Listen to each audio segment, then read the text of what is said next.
Boa tarde, pessoal. Devido ao estado de quarentena, vamos estar disponibilizando agora nossas palestras quinzenais online. E a nossa primeira palestra vai ser sobre cuidados básicos de pets não convencionais, comigo, Miriam, que sou uma das coordenadoras do grupo de estudos. Primeiro, que são os pets não convencionais? São aqueles que fogem do comum, que é basicamente o cão e o gato. A maioria desses animais vão ser silvestres ou exóticos. Silvestres são aqueles que são pertencentes à fauna brasileira, que eles vão ter alguma parte do ciclo deles aqui no país, tanto em parte terrestre ou aquática. Já os exóticos são aqueles que estão fora da distribuição nacional. Para criar esses animais como pets, não são todas as espécies são permitidas, tem uma lista do IBAMA e tem que ter autorização do IBAMA, eles têm que ser legalizados. Mas existe algum desses animais que são considerados domésticos. Aqui no Brasil, pelo IBAMA, são listadas mais de 50 espécies que são consideradas domésticas. Alguns são não convencionais, claro, foge do cão e gato, e tem uns exemplos aqui, como a calopsita, chinchila, hamster e o rato. Aí, para esses, não precisa de legalização do IBAMA, pode comprar em qualquer pet shop normal. Bom, o primeiro grupo de animais que vamos falar aqui são as aves. Vou falar um pouco sobre a aquisição delas, como deve ser o recinto, a alimentação e a água, higiene e limpeza e o enriquecimento ambiental. Bom, a primeira preocupação que se deve ter ao adquirir uma ave é saber a sua procedência. É importante observar as condições da loja, se ela oferece boas condições de higiene, pois a maioria das doenças das aves está diretamente relacionada à falta de higiene. Tem que se observar muito bem a ave antes de comprar, ver se ela está bem ativa, pois quando uma ave já começa a ficar mais imóvel, quieta, ela pode ser que esteja doente também. As penas delas devem ser brilhantes, sem falhas e cobrindo todo o corpo. É importante também observar a respiração dela, se ela está com um espirro ou algum ruído na respiração, pode estar com algum problema respiratório. E outro sintoma clássico de alguma doença, assim, é a diarreia, que ela vai estar apresentando a cloaca suja. Então, é importante observar a cloaca dela e a consistência das fezes na gaiola. A quilha do peito também não pode estar muito proeminente, pois pode indicar que ela está desnutrida, que também vai estar mais favorecida a doenças. Aí, na escolha da espécie. Existem várias espécies de aves, algumas de canto, outras vão apenas gritar, tem algumas que vão interagir mais com seres humanos. Uma questão que vai variar muito também entre as aves é a longevidade. Existem espécies que podem viver mais de 80 anos, como os papagaios. E outra questão é o preço. Algumas aves exóticas, como a cacatua, podem estar custando no mercado mais de 10 mil reais. Então, é importante saber qual ave você quer. Como eu tinha dito anteriormente, algumas das aves são consideradas domésticas, como o periquito australiano e a calopsita. Essas podem ser adquiridas em qualquer loja. O canário também ele é doméstico. Mas fora esses, as outras aves como papagaio ou araras tem que pegar ela anilhada e sempre de criadores legalizados. Aqui temos alguns exemplos de aves criadas como pet, como papagaio, canário, periquito australiano, calopsita e arara vermelha. Após a aquisição da ave, é importante ter um recinto adequado para ela. As gaiolas devem ter um tamanho adequado para a ave e elas devem ser grandes o suficiente para poder proporcionar pequenos voos. É preferível ter gaiolas de metal, pois elas são mais fáceis de higienizar, além de que gaiolas de madeiras podem ter frestas que vão ser um excelente local para a reprodução de piolhos e ácaros. As gaiolas devem ter uma grade acima da bandeja de fundo, assim evita que a ave tenha contato com fezes e restos de comidas que podem ter caído do comedouro. Essa gaiola deve ficar num local protegido das variações de clima, não deve pegar chuva, além de que é importante não deixar essa ave ter contato com outras aves que podem aparecer da fauna urbana, como pombos e pardais, pois esses podem levar doenças. Agora, se tratando da alimentação e a água.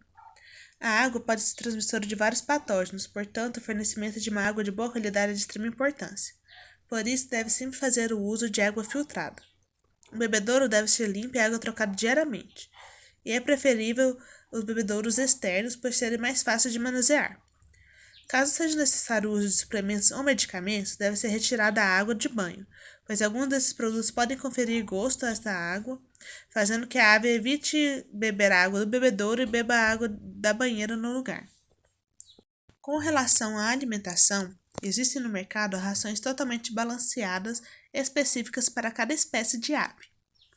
Quando frutas, verduras e sementes são oferecidas com frequência, a dieta é desbalanceada. Por isso, é indicado disponibilizar esses alimentos como forma de enriquecimento ambiental, no máximo 2 vezes por semana e em pequenas porções. Quando os alimentos são servidos úmidos, como no caso de algumas frutas, eles devem ser retirados após a alimentação, pois esse alimento pode vir a degradar e a ave vir a ingerir e ter vários problemas intestinais. No mercado também tem a mistura de sementes como forma de alimento para essas aves. Só que essas misturas vão ter uma série de desvantagens quando comparada à ração. Tem o desbalanço nutricional, as sementes vão apresentar excesso de gordura e deficiência de vitaminas, minerais e aminoácidos. Tem a questões que elas podem conter toxinas, que podem gerar doenças pulmonares, esterilização e até a morte da ave, dependendo da concentração. Além da escolha do tipo de semente, algumas aves vão ter preferência por alguns tipos de semente, geralmente aquelas com mais teor de gordura. Além de que a mistura de sementes vai ter um manejo mais trabalhoso quando comparada à ração. Eu trouxe aqui alguns exemplos de rações disponíveis no mercado. Existem de várias marcas diferentes, mas é possível notar que cada ração é feita para uma espécie específica. Agora, em relação ao uso de poleiros. O ideal é que tenha vários com diâmetros diferentes. Assim, vão permitir que as aves exercitem seus pés e evitar a longo prazo problemas nas articulações. Os poleiros eles devem ser feitos de madeira, pois vai apresentar superfície mais áspera e vai facilitar o apoio das aves. Mas por ser feito de madeira, deve ter uma desinfecção quinzenal para evitar a proliferação de piolhos e ácaros. Os poleiros eles devem ser posicionados longe do comedouro, bebedouro e de outros poleiros. Desta forma, as aves não vão defecar no alimento e água, e esse afastamento vai possibilitar pequenos voos dentro da gaiola. Outra questão importante no cuidado das aves é a higiene e limpeza. A higiene vai ser fundamental para que as aves se mantenham saudáveis. Por isso, o papel de fundo das gaiolas deve ser substituído pelo menos 2 vezes por semana e a bandeja lavada pelo menos 1 vez por semana. O bebedouro deve ser lavado com solução de cloro todos os dias, enquanto os comedouros podem ser limpos a cada 2 dias com cloro e secados. O ideal é ter 2 pares de bebedouros e comedouros para cada gaiola. Algumas espécies de aves gostam de banhos frequentes, principalmente nos dias mais quentes. Portanto, é importante deixar uma banheira do tamanho adequado para cada espécie. A banheira deve ser retirada logo após o banho para evitar que as aves bebam desta água. E é importante evitar banhos em dias frios e não oferecer banhos para aves doentes. E manter a gaiola livre de correntes de ar após os banhos. Algumas marcas têm essa solução de banho que pode ser colocada e vai ajudar a manter a pele hidratada e proporcionar brilho e maciez às penas das aves. Para evitar que essas aves fiquem muito estressadas vivendo em cativeiro, é muito importante fazer o uso de enriquecimento ambiental. Aqui tem alguns exemplos de raízes para permitir que as aves construam seu próprio ninho. Esse aqui é um balanço e alguns brinquedos para elas se distraírem. Aqui tem um enriquecimento ambiental do tipo alimentar, que existem várias sementes ali que elas vão bicando e comendo. Bom, isso era tudo que eu tinha para falar sobre aves pets. Agora eu vou falar um pouco sobre os répteis. Vou falar sobre serpentes, lagartos, tartarugas aquáticas e jabutis. Vou começar pelas serpentes. Vou falar sobre algumas espécies que tem disponível para comprar, sobre os recintos, controle da temperatura e umidade e alimentação em água.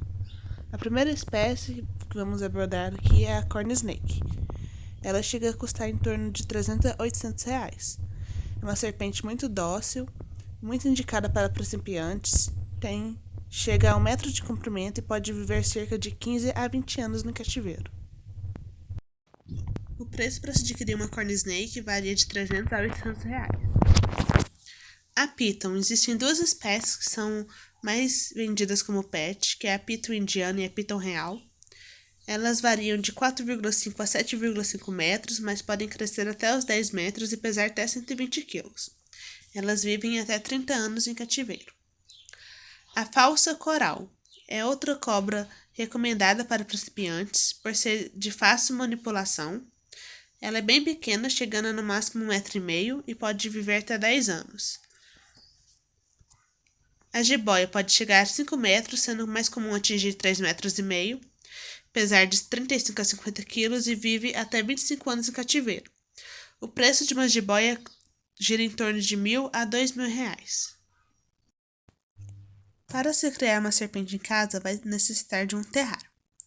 O espaço do terrário deve ser compatível com o tamanho da cobra. Locais muito grandes podem contribuir para o estresse do animal. Outro fator importante é ter um substrato apropriado para forrar o piso. Geralmente se usa humus, lasco de madeira ou até mesmo papel toalha. A maioria das espécies vai necessitar de uma pequena piscina ou banheiro, que ela vai usar para se refrescar ou se hidratar. É importante também tentar imitar o habitat natural dessa espécie. Por exemplo, algumas espécies vão precisar de ramas para se enrolarem. Outro fator importante é colocar possíveis esconderijos para ela, como troncos ocos. As serpentes são animais ectotérmicos. Elas dependem da temperatura do ambiente para controlar sua temperatura interna. Por isso, é importante manter controlada a temperatura e umidade do terrário. Durante o dia, o ideal é que a temperatura gire em torno de 26 a 32 graus Celsius e durante a noite de 24 a 29. Para isso, o local deve ser equipado com pedras térmicas e iluminação com aquecimento. E é importante fazer o uso de termômetros para sempre ter o controle da temperatura. A umidade para serpentes deve ser alta, girando em torno de 60 a 70%. É importante ficar muito atento ao controle da umidade, pois se ela estiver abaixo do normal pode desidratar a serpente e se estiver muito alta pode facilitar a proliferação de fungos. Em condições adequadas de umidade, a cobra vai trocar de pele naturalmente até 5 vezes ao ano. Por isso é muito importante sempre controlar a umidade para ela fazer essa troca de pele adequada. E a serpente deve ter uma incidência de luz presente de 10 a 12 horas por dia. Pode ser luz natural do sol ou luz artificial, com incidência de raios ultravioleta. Em questão de alimentação, é um pouco diferente das outras espécies. Não vai existir uma ração balanceada para serpentes. Elas se alimentam de presa viva. A frequência e o tamanho da presa vai variar de acordo com o tamanho da cobra.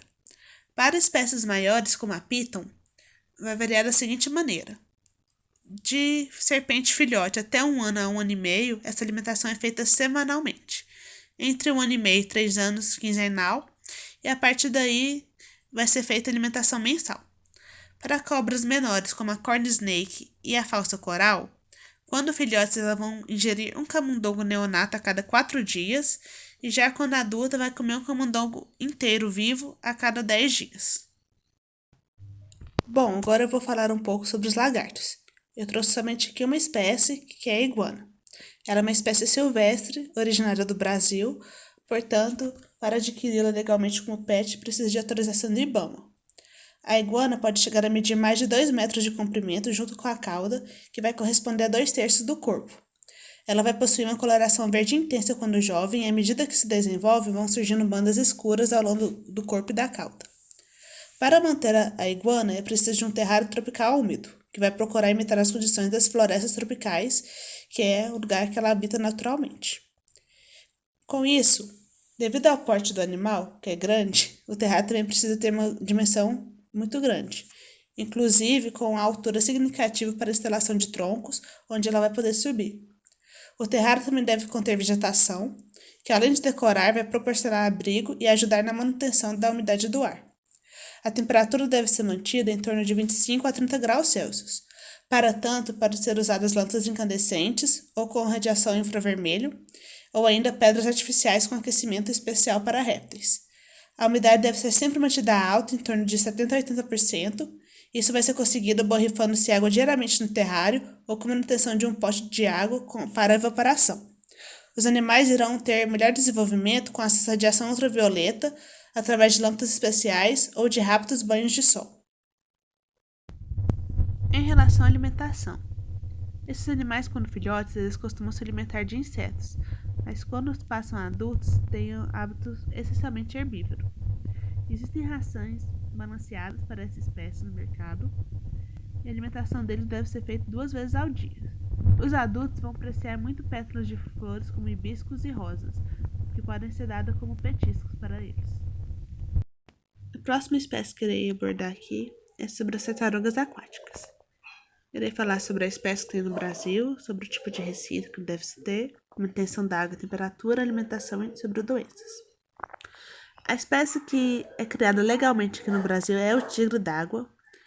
Eles vivem cerca de 40 anos na natureza. Porém, quando criados em cativeiro sem a presença de predadores naturais, esse tempo de vida pode subir para até 100 anos.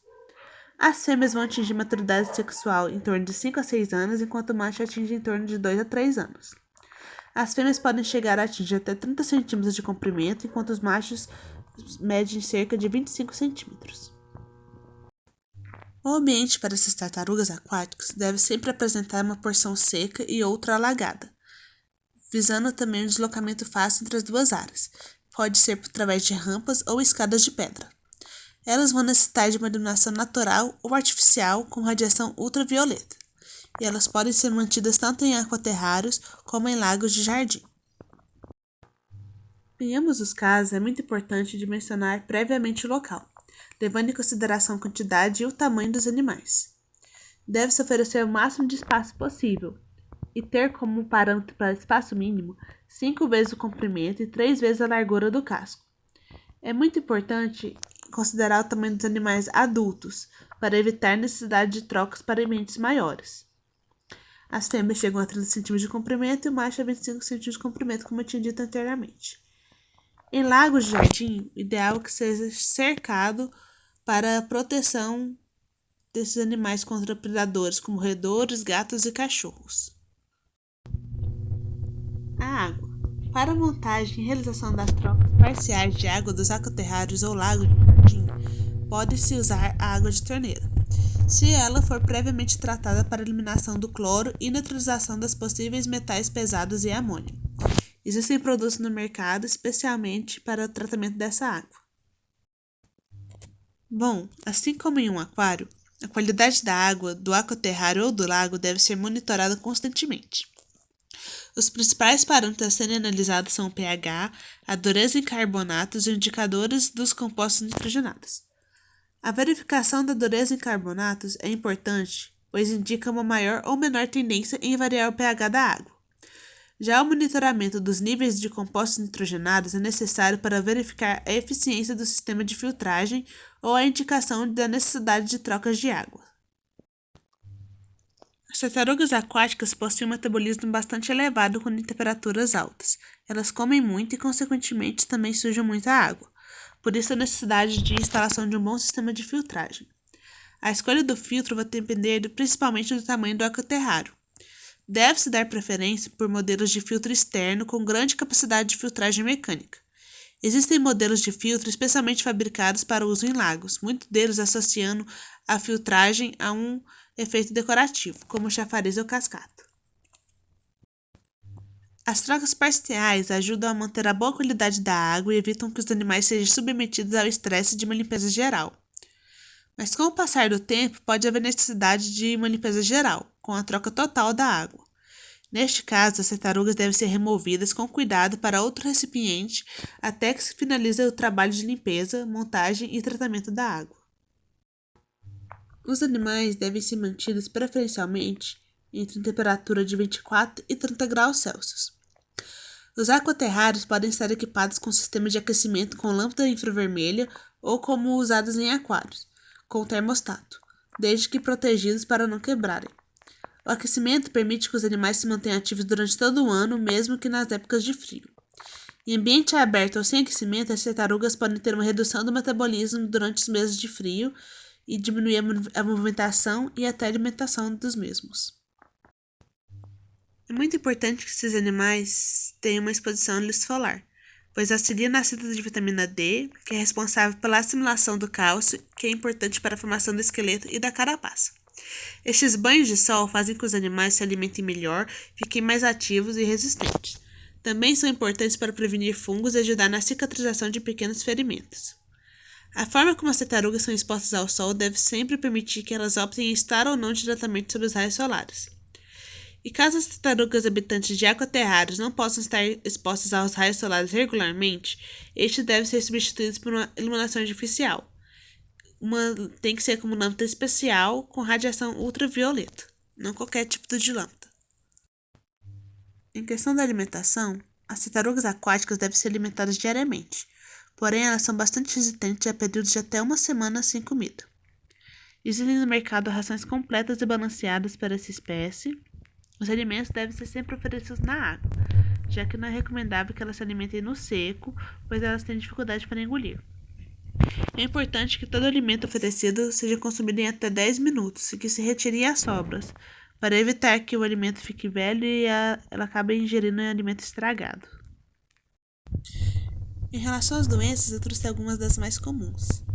O amolecimento da carapaça e olhos inchados é devido a dietas inadequadas, deficiência de cálcio e vitamina D ou ausência de raios solares e radiação ultravioleta. Neste caso, é só corrigir a eliminação e melhorar a dieta. Quando o animal não toma sol, ele também pode ter fungos, que vão se manifestar como manchas ou tufas esbranquiçadas. Se eles passarem por variações bruscas de temperatura, eles vão estar sujeitos a resfriados, que vai se manifestar com respiração ofegante, secreção nas narinas, olhos e boca. Para tratar isso, eles devem ser mantidos em temperaturas constantes de 30 a 33 graus Celsius e, se não melhorar em poucos dias, deve-se procurar um veterinário. Bom, os próximos animais agora são os jabutis. Existem duas espécies no Brasil que são criadas: o jabuti-piranga, que pode atingir até 40 centímetros de comprimento e ele é caracterizado por essas manchas vermelhas. E o jabuti-tinga, que ele é um pouco maior, podendo atingir o dobro do tamanho e ele tem essa caracterização de manchas amarelas. Os animais adultos podem ser mantidos em ambientes externos cercados. Estes devem ter piso de grama ou outro material não áspero. É importante colocar vários abrigos, como tocas de pedra e ampla vegetação para fazer parte desse ambiente. A vegetação vai ajudar na manutenção da alta umidade. Ao mesmo tempo, o espaço deve permitir a incidência de sol por pelo menos algumas horas durante o dia.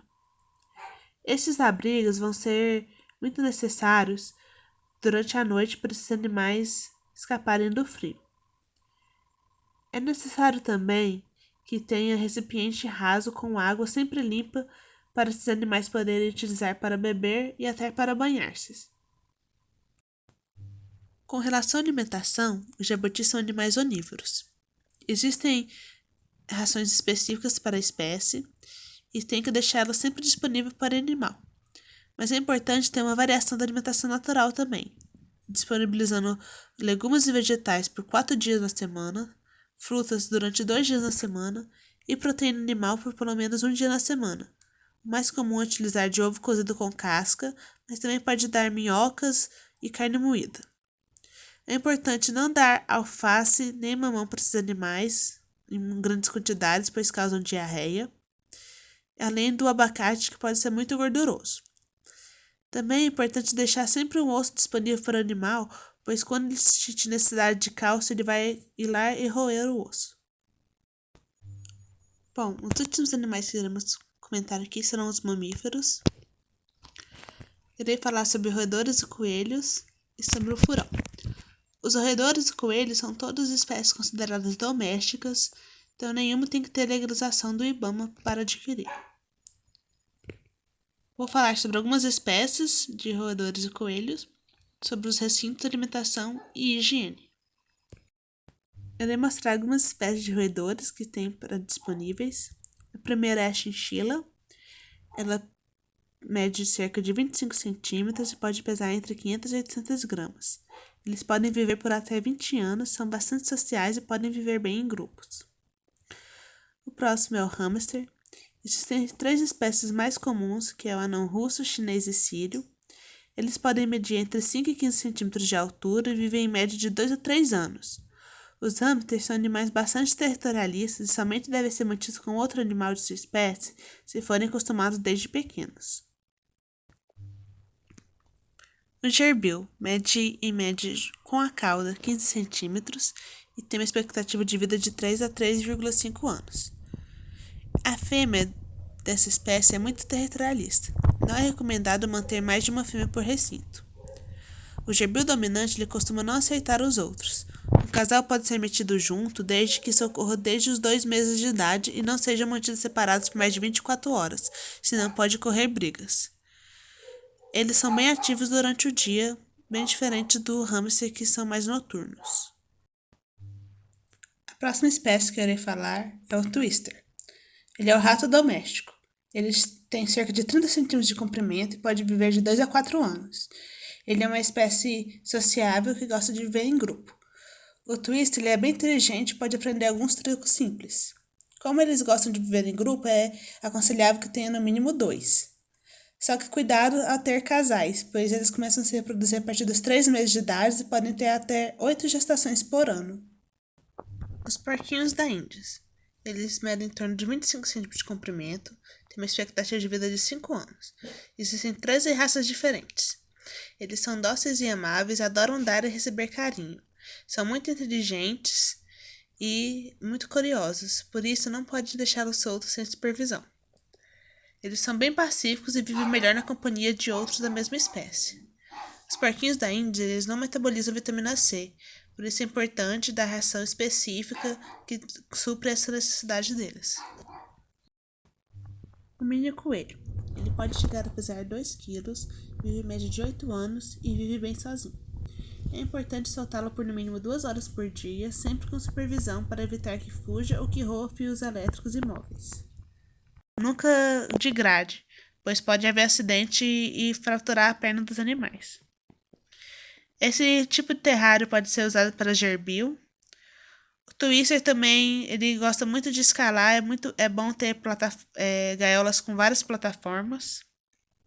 E os porquinhos da Índia, diferente dos outros, eles não são muito de escalar, então é melhor ter cercadinhos planos para eles com rampas. E aqui tem um exemplo de gaiola para coelho. Importante tentar no tamanho para deixar sempre espaçosa para o animal. Com base na alimentação. A maioria dos roedores tem a ração específica e junto com ela pode dar feno para desgastar os dentes ou algum brinquedo que possa ser usado para essa finalidade também. Essa é a base alimentar dos coelhos, que é um pouco mais complexa. 1% da dieta deles pode ser de guloseimas, 4% de frutas, que pode ser dado de 1 a 2 pedaços pequenos de fruta diariamente. A ração corresponde a 15% da dieta. 20% da dieta são de verduras, tem que ser dado todos os dias também. E 60% da dieta para eles é feno. O feno tem que estar sempre disponível. Específica, chinchila, twister, tem o feno, para coelho, hamsters. O importante é comprar rações super premiums para a melhor alimentação do animal. Quanto à questão de higiene. Geralmente esses animais são muito limpos, eles lambem as patas e o corpo como forma de banho. As espécies que possuem rabo não fazem higiene dessa parte do corpo, então precisa pegar um pano úmido para você mesmo poder limpar. O substrato da gaiola deve ser trocado no mínimo uma vez por semana e o bebedouro e o comedouro limpos diariamente. Os pequenos roedores dos coelhos eles sofrem muito com o calor, então é indicado manter os ambientes em temperatura abaixo de 25 graus Celsius. Bom, agora a última espécie que eu vou falar aqui é o furão. Ele chega a custar até R$2.000. Tem um comprimento de 38 centímetros mais 13 centímetros de cauda, com expectativa de vida de 7 a 10 anos. Ele tem muita energia, ele é muito curioso, ele sempre vai querer ficar mexendo em tudo, tem que tomar muito cuidado com ele, para não deixar ele sozinho. A gaiola, de preferência de grades de metal com grade, para deixar um espaço bem arejado. E aí é preferível que coloque muitos brinquedos e redes que eles gostam muito. Existe uma ração específica para ele. Ele é um animal carnívoro. Essa aqui é feita só para ele. E pode dar ela e água só, não precisa de mais nada. Pode também dar algumas frutas de vez em quando que eles gostam. Eles podem aprender a usar a caixa de areia. Eles gostam muito de banho, mas o ideal é que dê mensalmente, por causa dessa pele extremamente seca. E tem que usar produtos específicos, igual aquele shampoo ali que é próprio para florão e roedores. As unhas é ideal que sejam paradas regularmente. E tem que fazer a limpeza pelo menos uma vez no mês das orelhas, com um óleo especial também, para evitar o aparecimento de ácaros. Bom, mas é isso que eu tinha para falar. Muito obrigada. E fiquem sempre acompanhando a página do GES para futuras publicações das próximas palestras.